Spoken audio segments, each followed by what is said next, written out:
anong masasabi ninyo dito sa biglang isinulong na impeachment complaint laban sa vice-presidente? Kung kayo ba'y nagulat na biglang may ganito? Ito ba ang pag-uusapan natin? Nagmamadali pa naman ako. Pagkatapos ito lang palang pag-uusapan natin, itong walang kakwenta-kwentang bagay na ito. It's a storm in a teacup. Ba, hindi sa atin galing yan? Kaya lang mukhang hindi na, nawala na yung teacup, Kong eh. Naging storm na talaga. Ano pang pag sinabi mo kasing iba-ibang pagkakagamit ng metaphor na yun. Metaphor ang tawag doon. Yes, opo. Tempest in a teacup. Storm in a teacup. Opo. Ibig sabihin po noon, mga kababayan, ay isang walang kabagay-bagay na biglang pinalalaki. Yes. Binibigyan ng di kawasang atensyon na para pag-usapan, samantalang yung significance niya, yung halaga niya, sabi nga ng Pangulong Bongbong Marcos, hindi naman makapagbibigay ng kahit anong kabutihan kahit sa buhay ng isang Pilipino.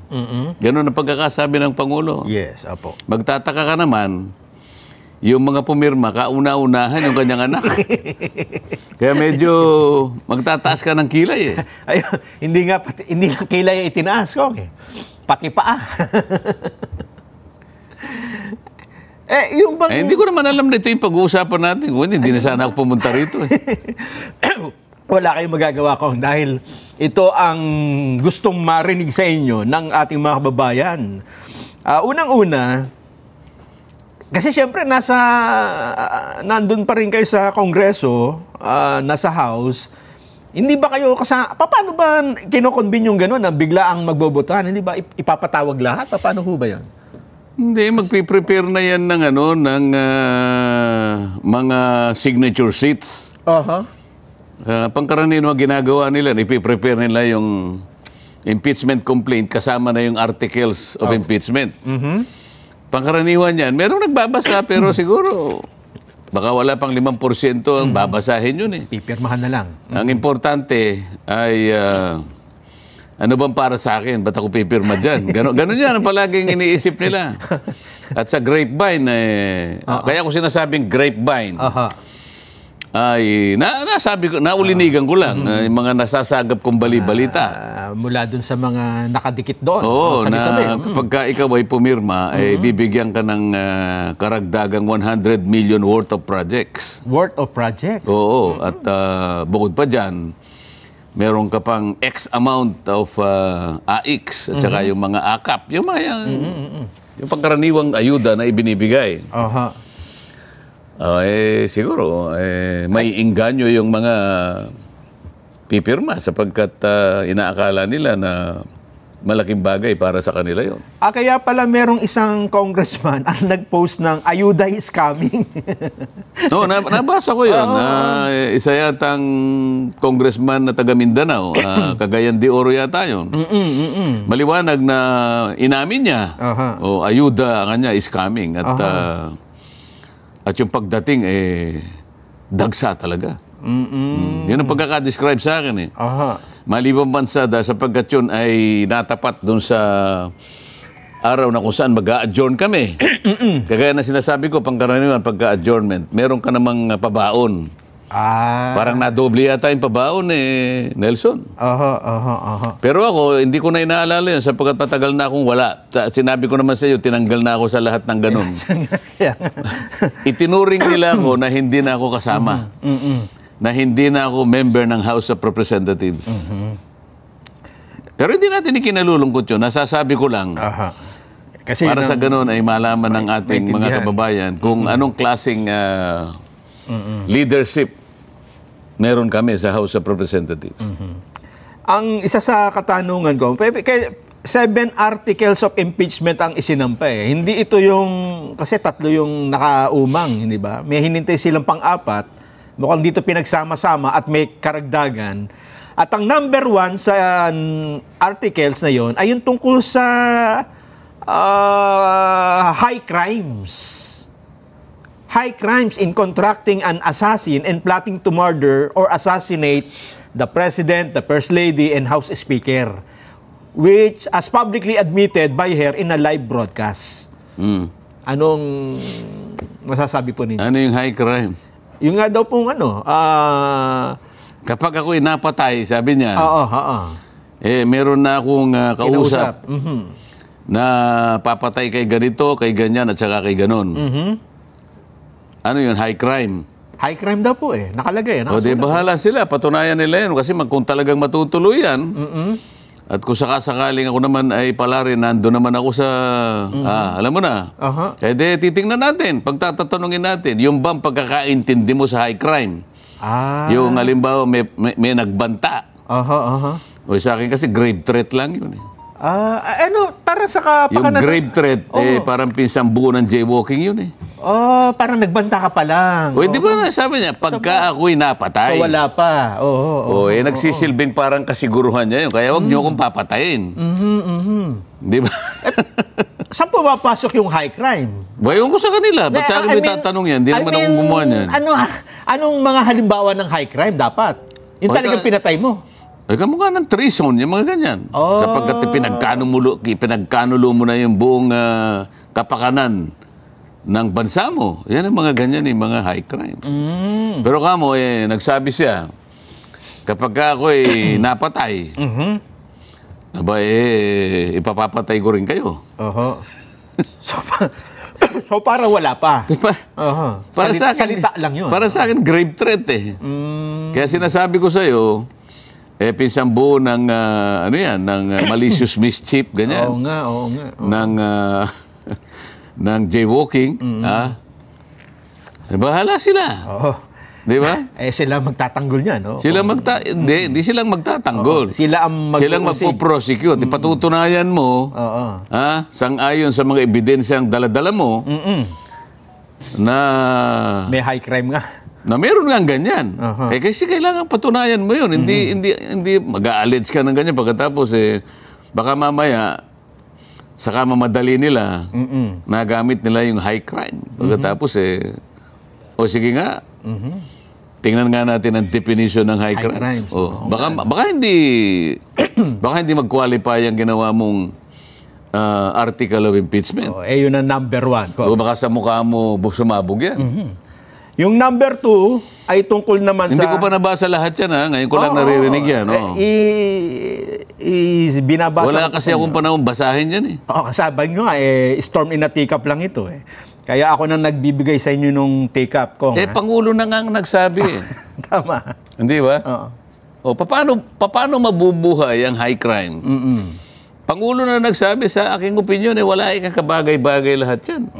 Narinig din naman ng Pangulo yung mga ganong klaseng pangungusap mula sa Vice President. Pero sabi niya, yung mga bagay na pinag-uusapan ninyo, na nauuwi sa ganyan, sa aking palagay, ay wala kang kahihinatnan yan. Marami tayong problema at mahati lang ang atensyon ninyo. Para saan yan? Wala, sabi niya. Sa wala. O pagkatapos, hahabi ka sa pamagitan ng iyong imahinasyon.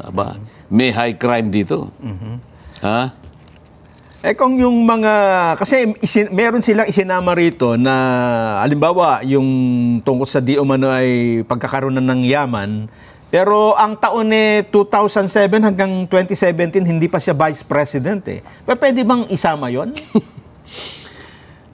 Paano mong isasama yon? Ang kanyang pagiging Vice President, ang importante dyan, kaya siya naging impeachable. Yung mayor, hindi ini-impeach. Yung konsihal, hindi na-impeach. Ang senador, hindi na-impeach. Congressman, hindi na-impeach. Ang judge, hindi na-impeach. Bakit isasama mo yung aligasyon tungkol sa kanyang pagiging mayor o kaya vice mayor?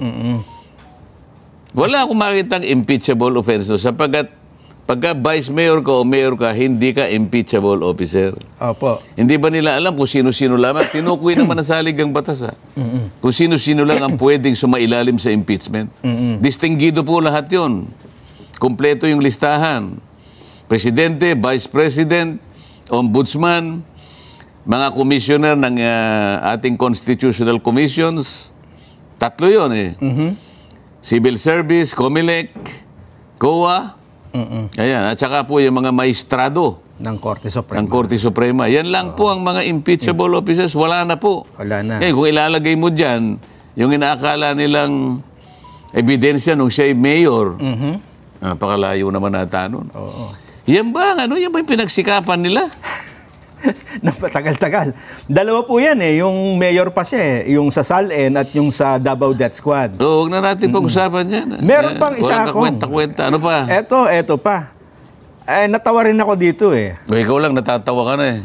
Yung committed acts of destabilization constituting at least a betrayal of public trust and culpable violation of the Constitution and even high of crimes of sedition and insurrection such as, eto na, yung such as na nakakatawa eh, to attend SONA 2024 and appointing herself as designated survivor. Alam mo, talaga naman designated survivor ang Vice President. Sa bagay. Tama. Kasi ang Vice President is a president in waiting, hindi ba?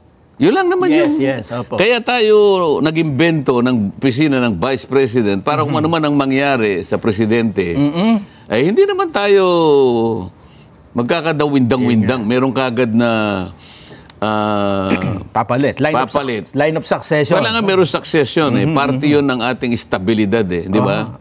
Parte ng ating sistema bilang isang gobyerno. Kaya bakit hindi maintindihan? Kaya nga natawa ko rito.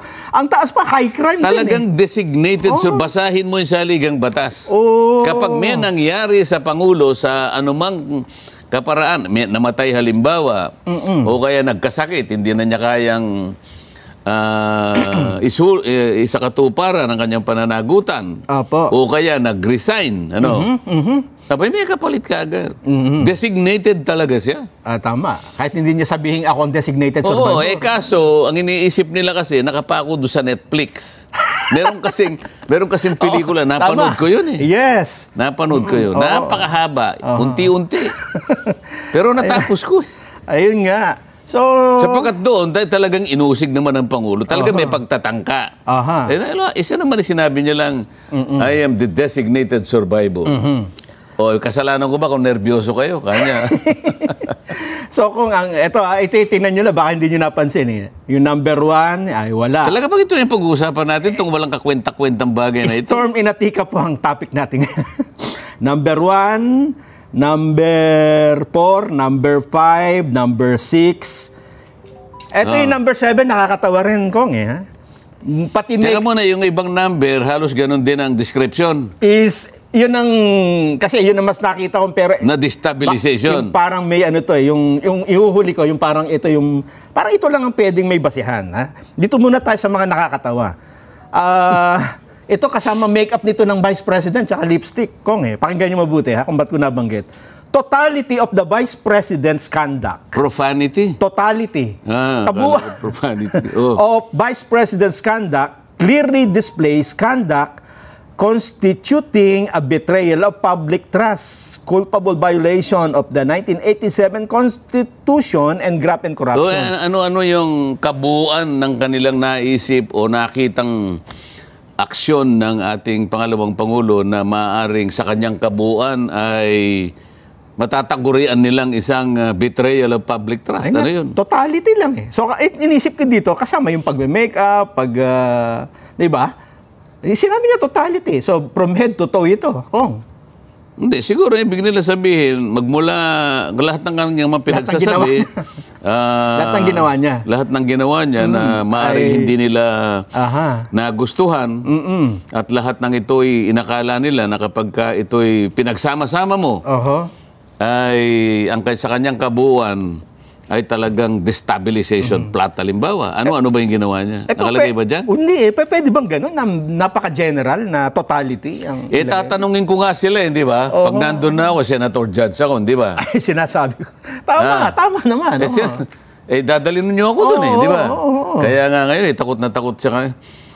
Kinakailangan hindi makalusot. Bantayan niyo yung isang yan. Delikado tayo dyan. Di ba? Yes. So, 5 na po yan. Ha? Yung sinabi ko kanina, una yung assassination, di umano, SALN, DDS. Dinescribe ba kung paano yung assassination plot? Sinabi ba? Yun lang eh. Yung sinabi lang na as publicly admitted by her in a live broadcast. Oo nga, sinabi niya lang, pag ako'y napatay, Yun lang. meron na po akong kausap para patayin po kayo. Kayo, tsaka kayo. Di ba? Yes. Pero, nandun ba? Nakadescribe ba yung pamamaraan? Wala yung plano? Wala po. Kung paano niya isa sa katuparan yung inaakala nilang pagbabanta sa buhay. Nakalagay ba? Banta lang po eh. Ay, palagay ko, sa akin, grave threat lang yan. Grave Sinasabi threat ko sa'yo. Hindi ko sinasabing hindi krimen sapagkat meron tayong parusa sa grave threat, Pero yung high crimes, pero hindi yung siya pasok siya doon. High crimes. Yung grave threat kasi, kung minsan patatawarin ka ng piskal di ba? Sa bagay, Oo. Pero pinag-uusapan natin dito, high crimes. High crimes nga eh. Katumbas naman, alam mo, pagka yun, inisa-isa mo, di ba? Betrayal of public trust. Treason, mga ganyan. Graft and corruption, and other high crimes. Di ba? Kapag yun ay tiningnan mo, mga krimen na hindi pangkaraniwan, mga paglabag na hindi pangkaraniwan, na kaya nga masasakripisyo yung kanyang opisina kahit ilang milyon pa ang bumoto sa'yo. Kasi yung katapat ng impeachment, sisirain mo, aalisan mo ng paano ba natin kasi naboto siya na Vice President, 32 million votes. Matibay yun. Kaya impeachment Hindi basta-basta, dinimanda mo siya, napatunayan mo gumawa siya ng krimen. Hindi siya matatanggal. Hindi. Ang katapat nun, impeachment. Yun ang itatapat mo doon sa pagtitiwala na ibinigay ng butante. Para maintindihan ng butante, mga kaibigan, bumoto po sa ganito, ay pawawalang bisa namin po yung kapangyarihang ibinigay nyo sa kanya sapagkat may katapat po na paglabag na parang yung pagtitiwala na yun po ay hindi nakarapat dapat para sa kanya. So tatapatan mo yun. Ganun dapat katindi. Tinapat mo grave threat. Hindi naman ata.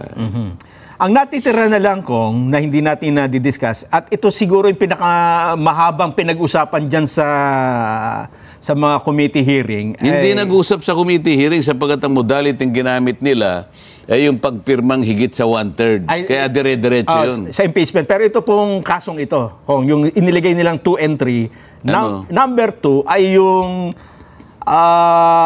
misuse and malversation of confidential funds sa OBP at sa DepEd. Yan ang pinakawalang kakwenta-kwenta. Ako masasabi ko sa'yo sapagkat nag-attend ako ng kanilang hearing.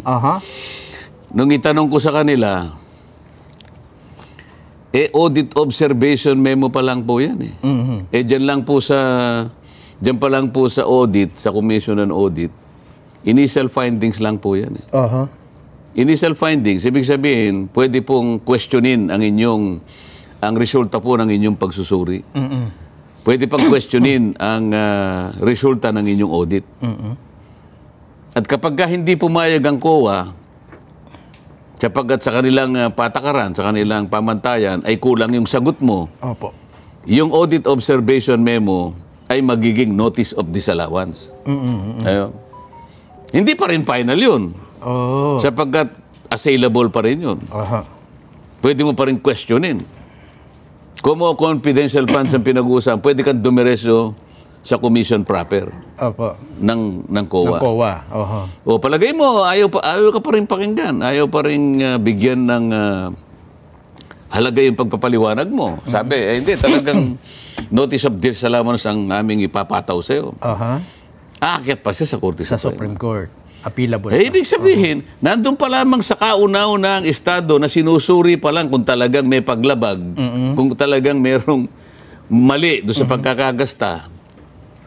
May conclusion ka na. Ba't nag-conclude ka? Hindi ka lang nag-conclude. Inagaw mo yung mandato ng COA. Ikaw na mismo ang nag-audit Anong sabihin ko sa kanila? Ba't tayo nag-audit? Saan ka akong provision na saligang batas na sinasabi ang Congress ay pwedeng mag-audit.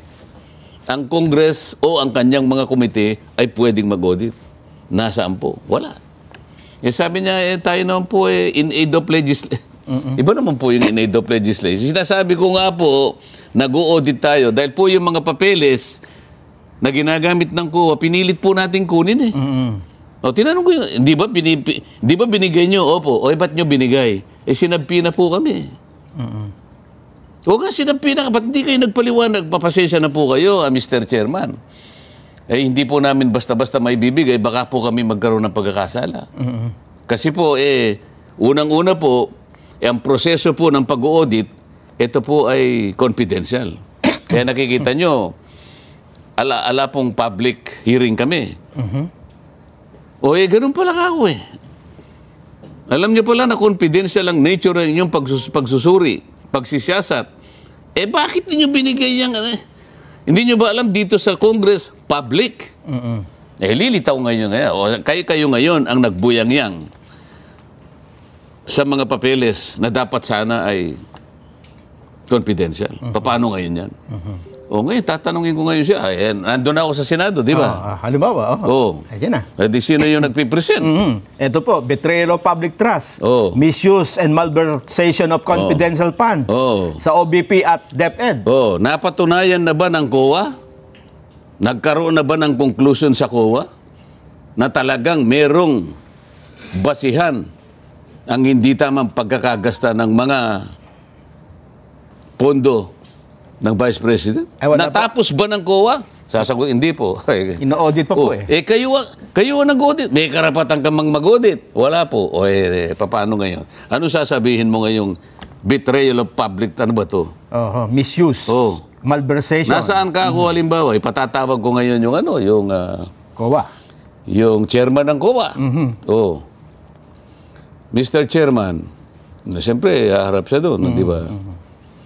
Hindi ba ikaw ang nagbigay ng approval para ang COA ibigay yung mga dokumentong ibinigay sa Committee on Bad Government? Good government. Good government. Good government. Anong pangalan? Committee on Good Government. Good Government. Pagdating ko sa Senado, papalitan ko yun Ano na po? Committee on Bad Government. Yun ang katapat nila Ano ba yung sinasabi ko? Saan ba ako papunta ron? Nakalimutan ko tuloy. Yung audit ng COA. Kaya nga. Wala pa. Hindi, yung papel. Hindi ba ikaw ang nag-approve nung sinabpi na ang Commission on Audit, ikaw ang nagbigay ng approval. Opo. Kunyari, ikaw ang pangalan ng COA chairman. Si COA. Gamaliel Cordoba. Nag-aral si Gamaliel. Chairman, kako sa'yo. Yan baka kung pagbibigay mo ng approval, isinangguni mo ba sa mga kasama mo sa komisyon? Hindi po yata Kasi nagmamadali yung... Mali ka. Sapagkat hindi mo ba alam na ang Commission on Audit is a collegial body? Alam ko naman po, alam ko. Alam mo pala. Bakit ikaw lang ang nagpasya? Alam mo bang ikaw ang pwedeng ma-impeach dito? Impeachable lang. Hindi ba sinabi ko rin sa iyo, ang commissioner ng Mangowa, commissioner ng CSC, commissioner ng COMELEC, ay impeachable officers. Delikado pala, dito pa lang, halimbawa, pagtatatanungin mo yung mga yun. Attorney, baka mamaya, kamukha nung attorney yung vlogger, yung bata mo. Yung bata mong vlogger. Nako. Ito ba talaga yung pag-uusapan natin sa hapon Meron ito? pa. Kung alam ko lang ito yung pag-uusapan natin, alam mo. 6 na. May isa na lang natitirang articles at yan ang babalikan natin. Magbe-break lang po tayo sandali. Abangan nyo kasi... Wala pa tayong Vox Populi. Wala na tayong Vox Populi, kasi meron pa tayong hahanaping West Philippine Sea mamaya. Pero... Senyas na senyas yung... Yes, ubusin lang natin itong articles of impeachment.